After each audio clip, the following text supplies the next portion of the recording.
Jewellery sari Purvi gold and diamonds November 1న KPHP లో ప్రారంభం. ఓపెనింగ్ ఆఫర్ గా ప్రతి 3 లక్షల కొనుగోలుకు ఒక గోల్డ్ కాయిన్ ఉచితంగా పొందండి. నమస్తే రమగారు. నమస్తే జయ. రమగారు, ఏదైనా ఒక మంచి కథ చెప్పండి. డిఫరెంట్ కథ చెప్దామా? ఓ బెంగాలీ కథ చెప్తాం. ఓకే. తెలుగు వాళ్ళకి బెంగాలీ సాహిత్యం బాగానే పరిచయం ఉంటుంది. మనకి లేక కాదు, బోళ్ళంత మంది కవులు, రచయిత్రులు ఉన్నా కూడా ఓల్డ్ అని పురాణ గాథలు ఎన్నున్నా కూడా ఎందుకనో తెలీదు మన వాళ్ళు బెంగాలీ కథలు బోలెడని ట్రాన్స్లేట్ చేశారు. ఇంగ్లీష్ కథలు ట్రాన్స్లేట్ చేశారు. మా ఫేవరెట్ ఎవరి పేరెంట్ మన మాలతీ చందూర్ గారు పాత కెరటాల పేరుతోటి అవిను. ఈ బెంగాలీ కథలైతే అసలు ఎన్ని కథలో అందులో నుంచి ఒక చిన్న కథ చెప్తా. కాయకల్ప చికిత్స. ఈ చికిత్సల్లో అంటే ఈ వైద్యంలో కాయకల్పం అనేది ఒక ప్రత్యేకమైన చికిత్స. అదొట్టి డాక్టర్లు కాదు, సాధువులు సన్యాసులు వాళ్ళు చేసేవాళ్ళు. టంటనే మనకు తెలియదు, పేరే తెలుసు. ఓకే. అయితే హరిద్వార్లో కుంభమేళా జరిగిందట. కుంభమేళా అంటే మామూలు సంగతి కాదు. అవును. ఎప్పుడో ఒకసారి 12 ఏళ్లకో 10 ఏళ్లకో 16 ఏళ్లకో వస్తూ ఉంటుంది. ఈ కుంభమేళాని అటెండ్ అవ్వడానికి కలకత్తా నుంచి ఒక కుటుంబం వచ్చారు. మన్మోహన్ రాయ్ అనే పేరున్న ఒక జడ్జి గారు, రిటైర్డ్ జడ్జి. ఆయన భార్య, ఆయనకు ఒకడే కొడుకు మణిలాల్. ఇతను కూడా జడ్జి అయ్యాడు. తండ్రి సీనియర్ జడ్జి, వీడిప్పుడే జూనియర్ జడ్జి అయ్యాడు. కేతకి అతని భార్య, కోడలు. అయితే ఈ మన్మోహన్ రాయ్ గారికి కీళ్ళ నొప్పులు, వృద్ధాప్యంతో ఆయన రిటైర్ అయిపోయాడు. అప్పట్లో 55కి రిటైర్ అయ్యేవారు, 55 ఏళ్లకే రిటైర్మెంట్. ఈ రిటైర్ అయిపోయాక ఆయనకు 58, 59 సంవత్సరాలనే మోకాళ్ళ నొప్పులు, మడవల నొప్పులు, ఏమిటో నొప్పులు. ఎలాగైనా ఈ హరిద్వార్ జీవితంలో ఒక్కసారి వస్తుంది కుంభమేళ అని చెప్పి బ్యాండేజీ బలంగా కాళ్ళకి మోకాళ్ళకి చుట్టించుకుని ఎట్టాగొట్టా కుంటుతూ తక్కుతూ తారుతూ ఎటాగొట్టా నడుస్తూ రైలు దిగి వచ్చారు. కుర్రాడికి ఏం పెద్ద ఆసక్తి లేదు. కాకపోతే కుంభమేళ అంటే కొంచెం ఏదో సముద్ర స్నానాలు అవి ఉంటాయి కదా. అమ్మ నాన్న గొడవ పెడుతున్నారని మండలాలు కేతకి కూడా వచ్చారు. ఇంకా పిల్లలు కలగల, చిన్న కుర్రాడు 30 ఉన్నాయో లేవో. ఆ అమ్మాయి ఇంకా సొగసరి చిన్నది. సరే వెళ్తే ఏమైంది, వీళ్ళు సముద్ర స్నానము అన్నీ చేశారు. ఎటాగొట్ట అట్టగే ఏడుస్తూ గుమస్తా కూడా. అప్పట్లో ఏంటంటే ఇలా పెద్ద వాళ్ళు వచ్చేటప్పుడు వెనకాల పనిచేయటానికి దానికి బెంగాలీ కథల్లో ఒక దాసి, ఒక గుమస్తా, వాళ్ళిద్దరూ ఖచ్చితంగా ప్రతి యాత్ర కథల్లోనూ కనపడతారు. గుమస్తా కూడా వచ్చాడు, సర్కార్ అని గుమస్తా. అటు ఇటు తిరిగారు. ఒక సాధు సంతులు ఒక జనం కనపడ్డారు. కనపడితే ఈవిడంది, ఏమండి దండం పెట్టుకుంటే కొడుకు అన్నాడు, ఏంటమ్మా వీళ్ళందరికీ దండాలు దయ్యాలు ఏమక్కర్లేదు, నేను దొంగ మొహాలు ఉంటారు వీళ్ళలో అంటున్నాడు. చిచ్చి అట్లా అనకూడదురా, దండం పెడదాము. ఏమండి మీ కేళ్ళ నొప్పులు తగ్గుతాయేమో, ఏదైనా సాధు సంతులను అడుగుదామండి అన్నది. ఇంకేముంది, చావుకే తగ్గేది నా నొప్పులు, ఇక అయిపోయింది, మన సర్వీస్ అయిపోయింది అన్నాడు ఆయన భర్త జడ్జి గారు. సరే ఇద్దరు కలిసి వెళ్ళి దండం పెట్టారు. కోడలు కూడా నెత్తి మీద ముసుకేసుకుని, వాళ్ళంతా ముసుగుల వాళ్ళు కదా, దండం పెట్టడానికి వచ్చింది. వచ్చేసరికల్లా నాయన ఏం కావాలమ్మా అని అడిగాడు సాధువు గారు. ముసలాయన అడిగితే, ఏం కావాలి ప్రభు, మాకు అన్నీ కావాలి, మనుషులం మామూలు వాళ్ళం, ప్రతిదీ కావాల్సిందే, డబ్బు లేనప్పుడు అది కావాలి, ఏది లేదో అది కావాలనిపిస్తుంది, ఎన్నున్నా చాలదనిపిస్తుంది స్వామి, మీకు తెలియనిది ఏముంది అని ఈయన దీవించండి. కాళ్ళని కీళ్ళ నొప్పులతో చాలా బాధపడుతున్నారు, నడవలేకుండా ఉన్నారు, తీర్థం పానం కుదరటం లేదు, ఎక్కడికైనా వెళ్దామంటే శరీరం సహకరించట్లేదు, ఏదైనా చికిత్స చెప్పండి అని దండాలు పెట్టింది. కొడుకు పళ్ళు కొరుకుతూ, ఏమిటి ఇవన్నీ, వాళ్ళని అడుగుతావేంటమ్మా, పెద్ద డాక్టర్లు ఏమీ చేయలేరు కానీ వీళ్ళు ముసలి సజ్జు, వీళ్ళు ఏం చేస్తారు పోపో అన్నాడు కొడుకు. ఆవిడ ఉరిచి నోరు మూసుకో, బోడి, వాడి ముద్దు పేరు ఆ మణిలాల్ పేరు బోడి అంటుందన్నమాట ఆవిడ. అలా పిలుస్తారు కదా పిల్లల్ని, గుండు అలా పిల్లవరు, గుండు అని పిలుస్తారు, అలాగే బోడి అంటుందన్నమాట. ఊరుకోరా అని దండం పెట్టండి అని ఈయన జడ్జి గారు అతి కష్టం మీద వంగి ఎలాగోలాగా దండం పెట్టాడు. దండం పెడితే ఆయన అన్నాడు, లేకేమమ్మాయి వైద్యం, కాయకల్ప చికిత్స ఉంది, చికిత్స చేసుకోవచ్చు అనగానే ఇవిడికి ఆశ పుట్టింది. ఏమండి ఆ చికిత్స ఏదో చేయించుకోండి, మీ కాళ్ళ నొప్పులు తగ్గుతాయి, హాయిగా ఏదైనా ఎక్కడికైనా వెళ్ళాలంటే నాకు కొంచెం ఆవిడ కొంచెం చిన్నది, ఆయనకంటే 58, 59 ఉన్నాయి, ఆవిడకి ఇప్పుడే 50 వచ్చి ఉంటాయి.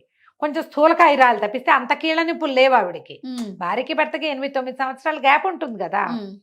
అనేసరికల్లా ఆయన అన్నాడు, వృద్ధ సాధువు 4 రోజులు పడుతుంది కాయకల్పానికి, నమ్మితే ఉండండి అన్నాడు. అనేసరికి ఇవిడికి ఆశ పుట్టేసింది.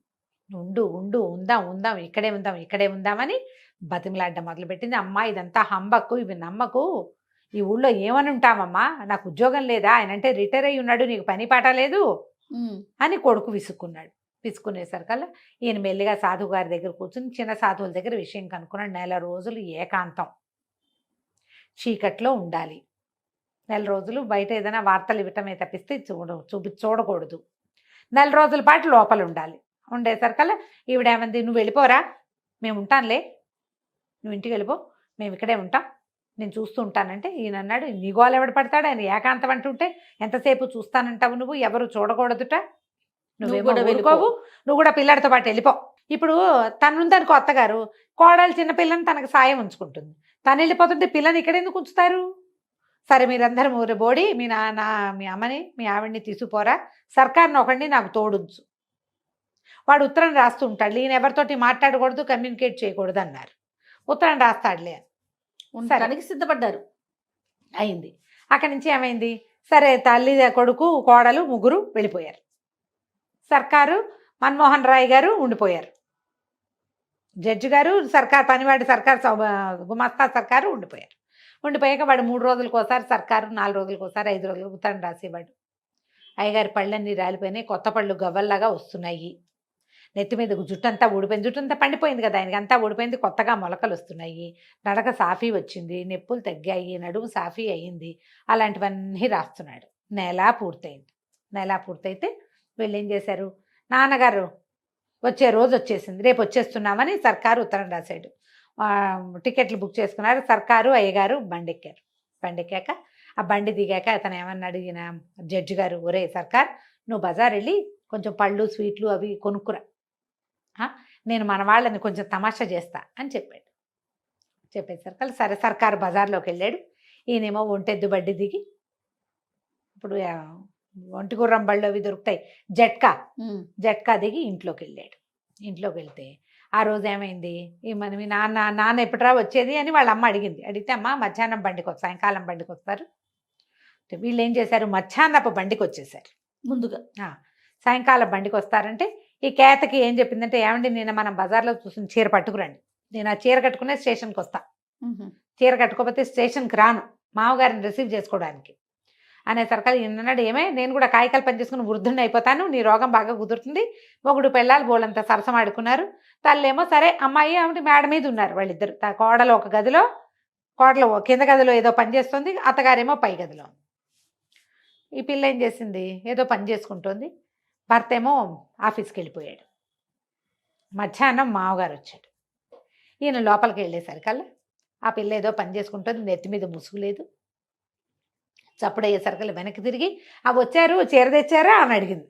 ఈయన నిర్కాంతపడి, ఇదేమిటి కోడలు ఏనాడు ఆ పిల్లని ముసుగు లేకుండా చూసింది లేదు, చూడకూడదు అట్లా, వాళ్ళ పద్ధతి కాదు. అదేమో సగం పవిటంతా వెనకాల వీపు జీరాడిపోయి వీపంతా కనపడుతోంది. మొహం ఏనాడు ఆయన కోడల మొహం పెళ్లినాడు చూశాడు, మళ్ళీ చూడలేదు. ఆ పిల్లడి తిరిగి చీర తెచ్చారా తాలేదా, చీర తేకుండా నేను రావద్దని చెప్పానా లేదా, మరి ఇంట్లోకి ఎందుకు వచ్చారు, ముందు వెళ్ళి చీర పట్టుకురండి అని అనేసరికి ఈయన గిరుక్కుని తిరిగాడు.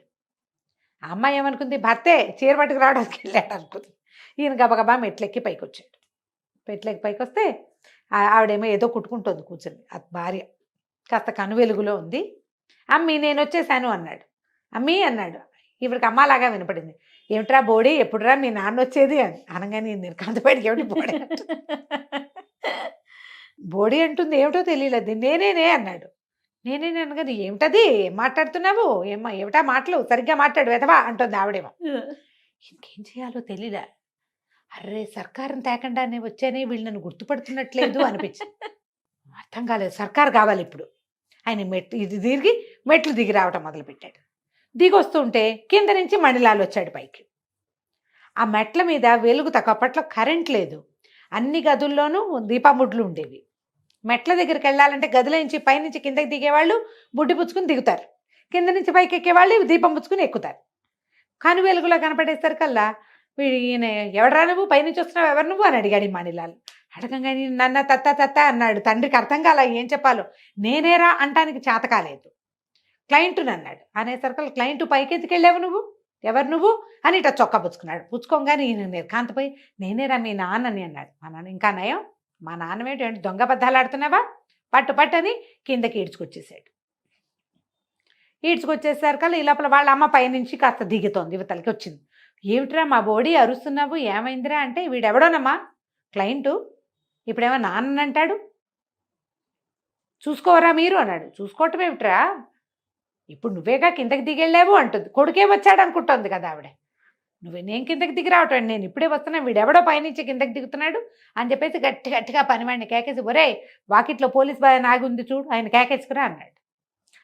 ఆ దారి జడ్జి గారి మ్యాజిస్ట్రేట్ కదా ఇతను, అది అంతకుముందే పోలీస్ వ్యాన్ ఒకటి ఈయన్ని దింపెళ్ళింది, ఎస్కార్ట్ వస్తుంది.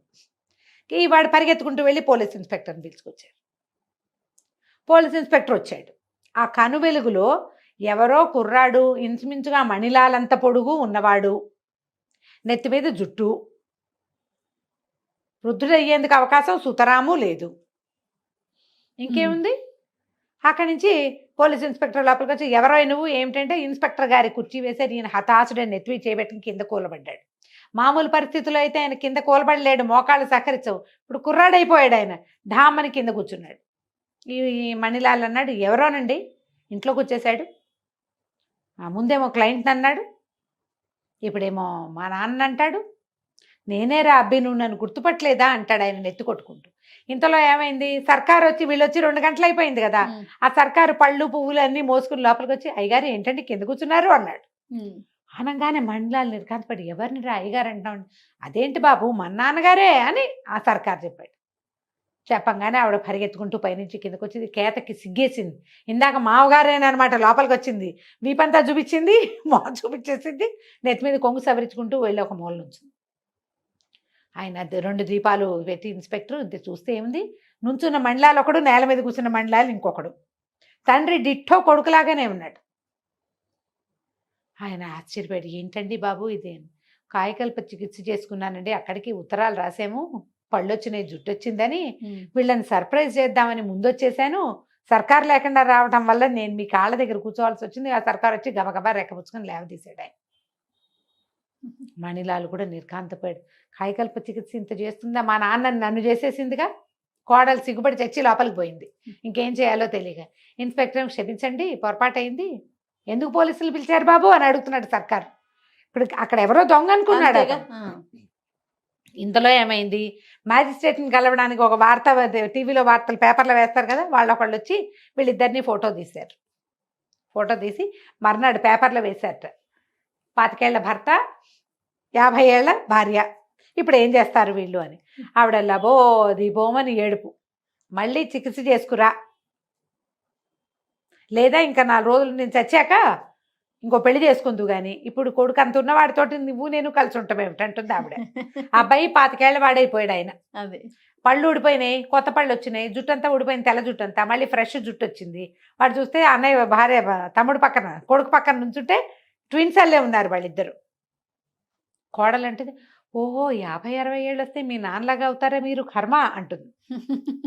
ఎవరైనా మనకి 25లో 30లో తెలియదు కదా, 50 వచ్చాక ఎలా అవుతామో మనకి ఎట్లా తెలుస్తుంది. అప్పుడు వార్తల్లో కూడా పడ్డారట వాళ్ళు. కాయకల్ప చికిత్స చేసుకుంటే భార్యాభర్త ఇద్దరు చేయించుకుంటే ఇద్దరు యంగ్ అయ్యను. ఆవిడ ఇక్కడే ఉంది, ఆయనకి మోకాళ్ళ నొప్పులు పోవడం కోసం చేస్తే ఇదిగో ఇది అయ్యిందనమాట. కథ కంచికి మనం ఇంటికి. బాగుంది రమ్మగారు. నమస్తే. నమస్తే.